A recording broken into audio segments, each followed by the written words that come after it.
Бүгд найрамдах Хятад ард улсад гарсан коронавирусын халдвартай холбоотой мэдээллийг цаг үеийн мэдээллийг тавханд хүргэе.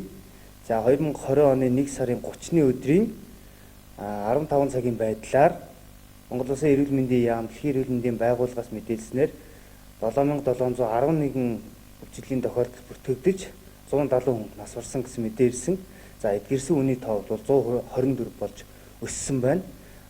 Хятад улсаас бусад гэдэг юм уу 19 оронд энэ шинэ коронавирусын халдварын тохиолдол бол бүртгэгдсэн. За шинээр бол өчигдрийн мэдээнээс одоо нэмж хэлэхэд бол Арабын нэгдсэн Эмират улсад бол 4 тохиолдол шинээр бүртгэгдсэн ийм мэдээлэлтэй байна. За энэ мэдээллийг бол Монгол Улсын эрүүл мэндийн яам одоо өдөр бүрийн 11 цагаас одоо эрүүл мэдээллийн байгууллагууд нээлттэй мэдээлэл хийж байгаа. Та бүхэн дэрийг бас тодорхой албан ёсны их сурвалжаас бас авах боломжтой. За одоогийн байдлаар Монгол Улсын онцгой комиссийн хурал өнөөдөр бас хуралдахаар болж байна. За эрүүл мэндийн салбарт нэн шаардлагатай байгаа энэ шинэ коронавирусын одоо халдварын үед ашиглагдах эмнэлгийн хэрэгслийн судалгаа мэдээллийг бол 21 аймаг 9 дүүрэг бүх эрүүл мэндийн байгууллагуудаас татаж одоо энэ асуудал дээр бас энэ хангалтыг сайжруулах асуудал дээр бас хуралдахаар болсон. За бид бүхэн бол одоо энэ дагуу улсын онцгой комиссид шаардлагатай мэдээллийг хоёр чиглэлээр хөрвүүлж байгаа. За нэгдүгээрт бол шинэ коронавирусын халдварын үед шаардлагатай байгаа хувийн хамгаалах хэрэгсэл буюу одоо амны хаалт, усны гутал, комбинзон гэдэг юм уу яг энэ шаардлагатай хамгаалах хэрэгслийн судалгаа нийтдээ 18.7 сая төгрөг. За нийтдээ бол 85.1 сая төгрөгийн ийм хамгаалах хэрэгслийн судалгааг бол гаргаж явууллаа. За мөн үүнээс гадна одоо зайлшгүй байх эмнэлгийн хэрэгслийн жагсаалтыг гаргаж хөрвүүлсэн нийтдээ 181.9 сая төгрөгийн ийм дүнтэй материалуудыг бид хүн өнөөдөр онцгой комисс руу явуулсан байна. За аймгийн хэмжээнд бол томооц өвчний тохиолдол бол одоо 7 хоног болгон одоо мэдээлэгдэж ажиллаж байгаа. Өчигдрийн мэдээгээр та бүхэнд бас энэ мэдээллийг хөрвүүлсэн.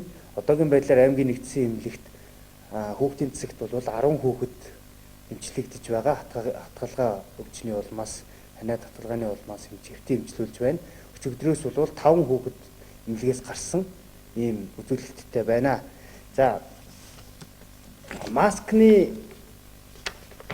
мэдээлэл одоо эрэлт хэрэгцээний мэдээллийг та бүхэнд бас танилцуулахад аймгийн хэмжээнд бол ажиллаж байгаа нэмэгт төв гэдэг одоо байрлаж байгаа аймгийн төвд байрлаж байгаа нэмэгт төвийн доотх инэрл эмийн санд бол 250 маск 50 том үний маскны нөөцтэй байна. За эрхэс ариун од гээд 6 дугаар өгийн ерхий эрдэнтийн төв хажууд байрлаж байгаа эмийн санд 80 маск. За Монсын одоо номин супермаркетын доор байрлах Монсын салбарт бол N95 маск бас нөөцтэй байна. За Монгол Эмимпкс концерн буюу Төв эмийн санд бол 42 хүүхдийн маск байна гэсэн ийм нөөцийн судалгааг бид бүхэн одоо өнөөдрийн байдлаар авлаа. За бид бүхэн аймгийн онцгой комиссийн шийдвэрээр Улаанбаатар 100 мод, Улаанбаатар хоорондын зорчих чиглэлд явж байгаа хүмүүсийн халууныг тогтмол хэмжиж маск зөв шаардлагыг тавьж ингэж ажиллаж байгаа. За нийтдээ бол 1 сарын 29-ны өдрийн өглөөний 7:30 минутаас орой 7:30 минутын байдлаар бол Улаанбаатар 100 мод чиглэлд 160 хүн, 100 мод Улаанбаатар чиглэл 136 хүн зорчсон ийм мэдээлэл байна. За одоогоор бол халуурсан ямар нэгэн бүлээрсэн шийдвэнд илэрсэн хүн зорчоогоо гэсэн ийм мэдээллийг бид хүн автоэврийн төвөөс бол авсан байж байгаа. За дахин хэлэхэд бол Монгол улсад коронавирусын халдварын тохиолдол за Төв аймагт бүртгэгдээгүй гэсэн энэ мэдээллийг бас дахин хэлмээр байна. За түүнээс гадна иргэдэд хандаж хэлэхэд одоо өөрсдийгөө хамгаалах гэдэг юм уу урьдчилан сэргийлэх үүднээс бас хэд хэдэн зөвлөмжүүдийг бас дахиж хэлье гэж бодож байна. Мэдээж хэрэг улсын хэмжээнд явж байгаа гараа тогтмол савндаж 20 секундээс дээш хугацаагаар угаах гэдэг зүйл явж байна. За хоёрдугаарт бол маска байнга зүү. За гуравдугаарт бол гадны одоо халдвар гарсан орнууд руу зорчихгүй байх. За энэ дотроо бас бага насны хүүхдэд дагуулад гадуур олон нийтийн газраар явахгүй байх гэсэн энэ зүйлүүдийг бас та бүхэнд хэлье. За эрүүл мэндийн яамнаас бол ерөнхийдөө бас сошиал орчинд явж байгаа нэг мэдээлэл маань энэ санитол буюу одоо спиртэн суурьтай 70% спиртэн суурьтай энэ уусамлаар гараа ариутгахдаа энэ бол олон нийтийн газраар үйлчлүүлж байгаа олон нийтийн газарт хэрэглэгдэх тохиромжтой тэр болгон гэртээ энэ одоо их хэмжээгээр авч хэрэглэх бол тохиромжгүй юм аа. Энэний оронд гэртээ бол нөгөө ариутгал цэвэрлэгээ, завилын уусмал гэдэг юм уу те энэ юмараа цэвэрлэгээ их илүү тохиромжтой шүү гэсэн юм чиглэлийг өгж байгаа.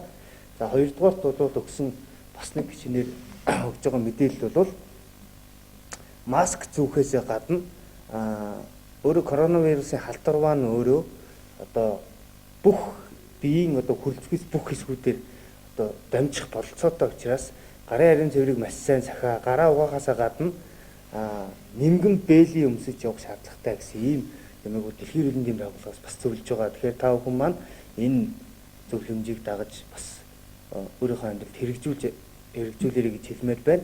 За тэгээд хамгийн сүүлд нь бол мэдээж үнэн бодит одоо албан ёсны их сурвалжаас мэдээлэл аваарай.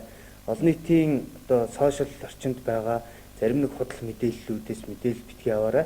Албан ёсны их сурвалжийг Монгол Улсын эрүүл мэндийн яам дэлхийн эрүүл мэндийн байгууллагаас өгж байгаа энэ мэдээлэл зөвлөмж зөвлөгөөнүүд бол үнэн бодиттой мэдээлэл юм аа. Тэгэхээр энэ мэдээллийг аваарай гэж хэлмээр байна.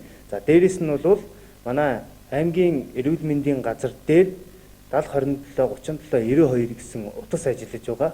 За энэ утсаар бол та бүхэн маань одоо яг энэ коронавирусын халдвар за томооц төвчний үед одоо яаж өөрсдийгөө урьдчилан сэргийлэх вэ? Маска яаж зүүх вэ? Яаж одоо хаях вэ гэдг юм уу те. За дээрэс нь одоо завилын уусмлыг яаж найруулж хэрэглэх вэ гэдэг юм уу ийм эрүүл мэндийн одоо энэ зөвлөгөө мэдээллийг бол ажлын цагаар бол авах бүрэн болцоотой ийм утас ажиллаж байгаа. Манай мэрэгчлэнүүд тавхан бас шаардлагатай мэдээллийг өгөх болцоотой болсоо гэдгийг хэлье.